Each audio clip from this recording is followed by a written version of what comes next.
नमस्कार, चाय गरम है आपके साथ मैं हूं विद्यानाथ झा। एक गरम चाय कितना सुकून पहुंचाती है इसका अंदाजा मुझे भी है और आपको भी है, क्योंकि आप चाय गरम देखते हैं और मैं चाय गरम के साथ आपको खबरें दिखाता हूं। लेकिन ये चाय बनाना क्या इतना आसान है कि दे पानी, दे चाय पत्ती, दे चीनी, उबाला और निकाल लिया? बड़ी मेहनत लगती है भाई साहब, और बड़ी शिद्दत से यह काम करना पड़ता है, तब जाके एक अच्छी चाय हमारे भैया बनाते हैं। तो मैं आपको खबरें दिखाता हूं।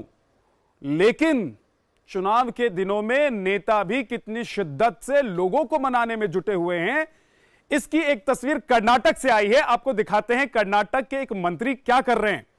देखिए जरा, कर्नाटक के मंत्री पहुंचे चुनाव प्रचार के लिए, लेकिन वहां अपने समर्थकों, अपने चाहने वालों और लोगों के बीच, जनता के बीच करने लगे नागिन डांस।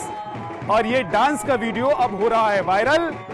नेताजी लोगों को लुभाने के लिए किस तरीके से, किस अंदाज में लोगों के बीच नागिन डांस करते हुए नजर आ रहे हैं। ये देखिए, नागराज हैं, मंत्री हैं कर्नाटक में, लेकिन बात जब लोगों को लुभाने की आती है तो मंत्री जी हो या संतरी जी हो, हर कोई कुछ अलग अंदाज में क्या क्या करने लग जाता है, वो आप देख लीजिए।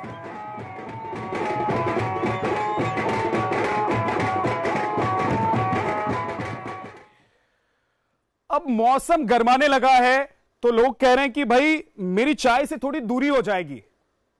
लेकिन आपको यकीन हो रहा है क्या मैं चाय से दूर हो जाऊं और आप खबरों से दूर हो जाएं और गर्मा गर्म खबर हम आप तक पहुंचाएं नहीं?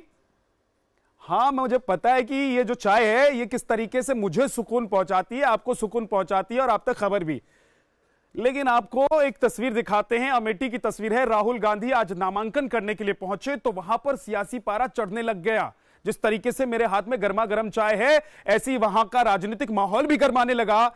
लेकिन राहुल गांधी वहां पहुंचे, उन्होंने नामांकन किया, पूरा परिवार उनके साथ था और उन्होंने क्या कहा यह भी आपको सुनवाते हैं।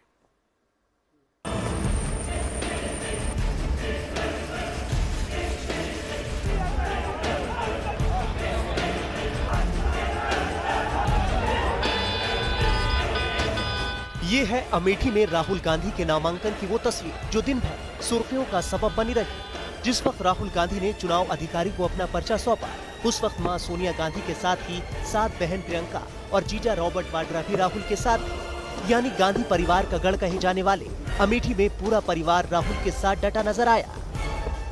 नामांकन से पहले राहुल गांधी ने अमेठी में रोड शो कर ये भी जाहिर किया कि अमेठी में चुनावी टक्कर में राहुल को अब भी जीत का भरोसा है। इस रोड शो में बड़ी तादाद में कांग्रेसी कार्यकर्ता शामिल हुए और रोड शो के दौरान कुछ दिलचस्प तस्वीरें भी सामने आई। ऐसी ही एक तस्वीर थी जब राहुल गांधी अपने भांजे यानी प्रियंका के बेटे को रुद्राक्ष की माला पहनाते नजर आए। राहुल की ही तरह प्रियंका गांधी भी सेल्फी खींचती नजर आई। ले देकर गांधी फैमिली ने अमेठी में जीत का दावा जाहिर किया, लेकिन चुनावी चुनौती दे रही स्मृति ईरानी भी कटाक्ष कसने में पीछे नहीं रही। मैं इतना ही कहूँगी कि वायनाड को उन्होंने प्राथमिकता देकर अमेठी की जनता को पहले से ही ये संकेत दे दिया है कि उनकी प्राथमिकता वायनाड है। मेरे लिए प्राथमिकता मात्र और मात्र अमेठी गत 5 वर्षों से रही। गुरुवार को स्मृति ईरानी भी इसी अंदाज में अमेठी से नामांकन दाखिल करेंगी। स्मृति रोड शो भी करेंगी, जिसमें सीएम योगी आदित्यनाथ भी शामिल होंगे। यानी अमेठी का सियासी पारा अब चढ़ जाएगा। Team news nation.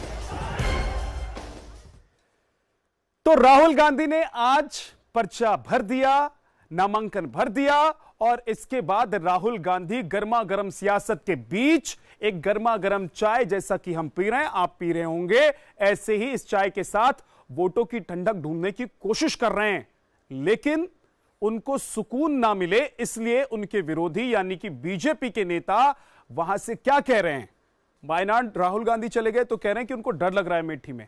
और क्या बातें जरा सुन लीजिए, उसके बाद आते हैं लौटकर कुछ और खबरें आप तक पहुंचाएंगे। देखिए, अभी वायनाड में उन्होंने नामांकन किया था और वायनाड में नामांकन के समय एक हाथ में मुस्लिम लीग का झंडा था और दूसरे हाथ में जमात इस्लामी का एजेंडा था। मुस्लिम लीग वो जो देश के बंटवारे की गुनहगार है, जिम्मेदार है, और जमात इस्लामी वो जिस पर प्रतिबंध लगा हुआ है। अब वायनाड से जो है वो मुस्लिम लीग और जमात इस्लामी का संदेश और सबक लेकर के वो फिर से एक बार अमेठी जा रहे हैं, और अमेठी में उन्होंने जो कई बार वो संसद रहे, उनकी सरकार भी रही, उन्होंने काम जीरो किया है, और वो ज़मीन की हकीकत भी कांग्रेस जो उनके खिलाफ वहाँ तूफान है उसकी हकीकत भी वो अच्छी तरह जानते हैं कि कांग्रेस का सुपड़ा साफ होने जा रहा है वहाँ पर भी। लेकिन स्मृति ईरानी को लोग वहाँ के क्यों चुनेंगे, क्या वजह है? क्योंकि पिछली बार भी वो हार गई थी, तो इस बार क्या लग रहा है कि वो पिछली बार हारने के बाद भी लगातार वो लोगों के संपर्क करती रही, लोगों की समस्याओं के समाधान के लिए काम करती रही। राहुल गांधी जी जीतने के बाद भी वहां पर पलटकर उन्होंने देखा नहीं, लोगों की समस्याओं के समाधान की तरफ चिंता नहीं की। अब देखिए, आपसे बात करते करते आपको खबर दिखाते दिखाते मेरी चाय थोड़ी सी ठंडी हो गई है और थोड़ी कम भी हो गई है क्योंकि मैंने चाय की कुछ घूंटे भर लिए। भाई गर्म चाय है और आपके पास थोड़ा सा और डाल दीजिए।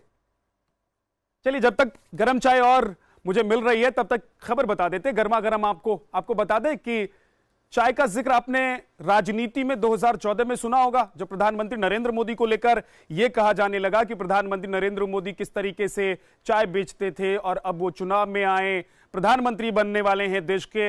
लेकिन आपको बता दें कि राजनीति और चाय का रिश्ता कोई 2014 से नहीं जुड़ा, नया नहीं है, ये बहुत पुराना है। चाय की गर्माहट जितनी ज्यादा, सीने को ठंडक उतनी ज्यादा, आपको एनर्जी उतनी ज्यादा, उसी तरीके से राजनीति में गर्मी जितनी ज्यादा हो उतनी ही ज्यादा लोगों को वो खबरें दिलचस्प लगती हैं। तो चौकीदार तक अब बात पहुंच गई है चाय की। प्रधानमंत्री ने कह दिया है कि आप चिंता ना करें, चौकीदार चौकन्ना है। सीधे सीधे निशाने पर कांग्रेस थी।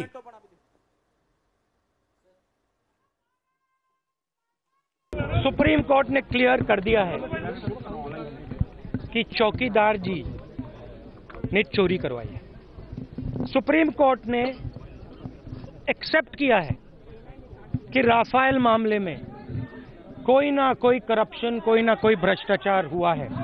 और जैसे मैं पहले से कह रहा हूं, अगर राफेल मामले पे इन्वेस्टिगेशन होगा तो दो नाम है भाई और बहनों, दो नाम है, नरेंद्र मोदी जी और अनिल अंबानी जी। कांग्रेस के घोटाले में अब एक नया नाम जुड़ गया है। कई नामों से कांग्रेस की पहचान घोटालों से जुड़ी हुई है, लेकिन अब सबूतों के साथ, हवाबाजी नहीं, सबूतों के साथ एक नया घोटाला कांग्रेस और कांग्रेस के लीडरों के खाते में जमा हो गया है, और वो है तुगलक रोड चुनावी घोटाला। तो मेरे हाथ में एक बार फिर से चाय गर्म है, लेकिन गर्म तो मौसम भी है और उससे भी कहीं ज्यादा गर्म है चुनावी मौसम, यानी कि सियासत की गर्मी सातवें आसमान पर है। लेकिन ये जो गर्माहट दिखाई दे रही है, इसमें होगा क्या, कौन क्या करेगा और जनता क्या करने वाली है, इसीलिए अब हम आपको दिखाते हैं पहले चरण में, यानी कि कल कौन कौन से दिग्गज उम्मीदवार मैदान में हैं और किसके मुकाबले कौन खड़ा है। अजीत सिंह उम्मीदवार आरएलडी के हैं मुजफ्फरनगर से, और संजीव बालियान जो अभी सांसद हैं उनको टक्कर देंगे। दोनों की भिड़ंत होगी मुजफ्फरनगर सीट पर। यह सीट बीजेपी के खाते में है, लेकिन आरएलडी इस सीट को जीतने की पूरी कोशिश करेगी, क्योंकि गठबंधन इस बार उत्तर प्रदेश में बीजेपी को हराने के लिए पूरी ताकत झोंक चुका है। तो यह एक बड़ी सीट है मुजफ्फरनगर की, जहां पर बड़ा मुकाबला है। अब बागपत में देखिए कौन किसके सामने खड़ा है। यहां पर भी इसको जाटलैंड कहा जाता है। जयंत चौधरी उम्मीदवार हैं आरएलडी से, अजित सिंह के बेटे हैं, और सत्यपाल सिंह जो कि बीजेपी के सांसद हैं, उनके खिलाफ मैदान में उतरे हुए हैं। सत्यपाल सिंह और जयंत सिंह की यहां पर एक दूसरे से भिड़ंत होने वाली है। गौतम बुद्ध नगर वीआईपी सीट, और इस पर सबकी नजर, क्योंकि केंद्रीय मंत्री महेश शर्मा यहां से सांसद हैं। बीजेपी के सांसद महेश शर्मा को इस बार टक्कर दे रहे हैं बीएसपी के उम्मीदवार, यानी कि गठबंधन से बीएसपी को यह सीट मिली है और बीएसपी ने यहां से सतवीर नागर को अपना उम्मीदवार बनाया है। गाजियाबाद में देखिए कौन किसके सामने खड़ा है। वीके सिंह बीजेपी के सांसद, केंद्रीय मंत्री, और वीके सिंह के सामने सुरेश बंसल समाजवादी पार्टी की तरफ से यहां पर वीके सिंह को टक्कर देंगे। ये वीआईपी सीट है, यहां से राजनाथ सिंह भी चुनाव लड़ चुके हैं 2009 में, और अब 2014 में वीके सिंह सांसद बने। लेकिन 2019 में कौन बनेगा यहां से सांसद और कौन अपनी पार्टी में एक सीट जोड़ देगा, यह देखना दिलचस्प होगा। अब आपको दिखाते हैं कि हरिद्वार सीट पर कौन दमदार है, कौन किसके खिलाफ है। रमेश पोखरियाल यहां से बीजेपी के उम्मीदवार हैं और अमरीश कुमार कांग्रेस की तरफ से चुनावी मैदान में ताल ठोक रहे हैं। गढ़वाल सीट का मुकाबला एक बार आपको दिखा देते हैं। गढ़वाल सीट देख लीजिए, तीरथ सिंह रावत बीजेपी की तरफ से और मनीष खंडूरी उम्मीदवार कांग्रेस के। गढ़वाल सीट पर दोनों आमने सामने हैं, यहां पर कड़ा मुकाबला होगा। ये बड़ी सीट है गढ़वाल की सीट, जिस पर सबकी नजर टिकी हुई है। आगे बढ़ते हैं, अब आपको नागपुर की सीट के बारे में बताते हैं, जहां से नितिन गडकरी केंद्रीय मंत्री 2014 में बीजेपी के लिए सीट लेकर आए और उसके बाद केंद्रीय मंत्री बने। पूर्व राष्ट्रीय अध्यक्ष भी बीजेपी के नितिन गडकरी रह चुके हैं।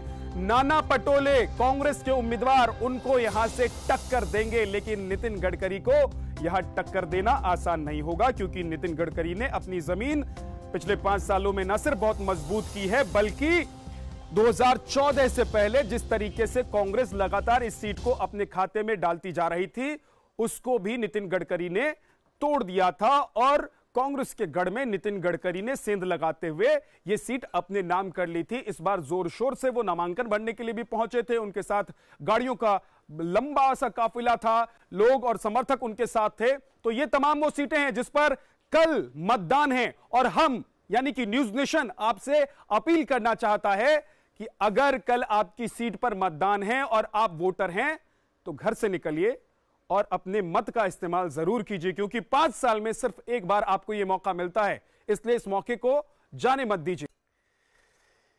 चाय गरम में एक बार फिर से आपका स्वागत है। ब्रेक के बाद अगर मन हो जाए चाय पीने का और चाय ना मिले तो आप क्या करते हैं, बताइए क्या करते हैं आप? यहां वहां, इस गली, इधर उधर, अपने घर, कभी कभी पड़ोसी के घर चाय पीने के लिए पहुंच जाते हैं। और राजनीति में भी ऐसा ही होता है जब चुनाव आता है, यानी कि तमाम राजनीतिक पार्टियां क्या करती हैं, अलग अलग दलों से, अलग अलग संगठनों से ऐसे नेताओं को अपने पास रखने और बुलाने की कोशिश करते हैं जिससे अपने वोट बैंक को बढ़ा सके, वोट से अपनी झोली भर सके। अब किरोड़ी बैंसला पहुंच गए हैं बीजेपी के पास। आज उन्होंने बीजेपी की सदस्यता ले ली है। बीजेपी की सदस्यता लेते हुए आप उनकी तस्वीर देखिए। बीजेपी में शामिल होने के बाद उनके अब बीजेपी की धार थोड़ी ज्यादा हो जाएगी। लेकिन दूसरी तरफ आपको बता दें कि अल्पेश ठाकुर जो कांग्रेस से विधायक थे, उन्होंने कांग्रेस छोड़ दी है। उनके ऊपर उनके संगठन ने ही दबाव बनाया था कि आप भैया या तो घर के रहिए या बाहर के रहिए, यानी कि आप संगठन के रहिए या फिर कांग्रेस के हो जाइए, तो ये तय कर लीजिए। तो अल्पेश ठाकुर ने तय कर लिया, उन्होंने कांग्रेस छोड़ दी। चलिए आगे बढ़ते हैं। अब आपको बताते हैं कुछ और खबर। लालू यादव जेल में, उन्होंने अर्जी दी थी जमानत की, खारिज हो गई। लेकिन आपको पता है जब चुनाव के दिन होते हैं, मौसम चुनाव का होता है, तो नेता चाहे कहीं भी हो वहां से वो अपना काम जरूर करता रहता है। मैं कैद में हूं, मेरे विचार नहीं, मैं बिहार वासियों के साथ अन्याय नहीं होने दूंगा, हम सबको विचार साझा करके बांटने वाली ताकतों से लड़ना होगा। ये लालू यादव की चिट्ठी पढ़ रहा हूं मैं, जो आप इस वक्त अपने स्क्रीन पर देख रहे हैं। लालू का मतलब है सबको बराबरी से चलने का हक देने वाला। उम्र के साथ शरीर साथ नहीं दे रहा, लेकिन आन और आबरू की लड़ाई में लालू की ललकार हमेशा रहेगी। जेल में हैं, सलाखों के पीछे, लेकिन वहां से संदेश लालू यादव जरूर दे रहे हैं। हालांकि उनके अपने घर में ही अनबन है, दोनों बेटों के बीच सीट के बंटवारे को लेकर, उम्मीदवार को लेकर अनबन है।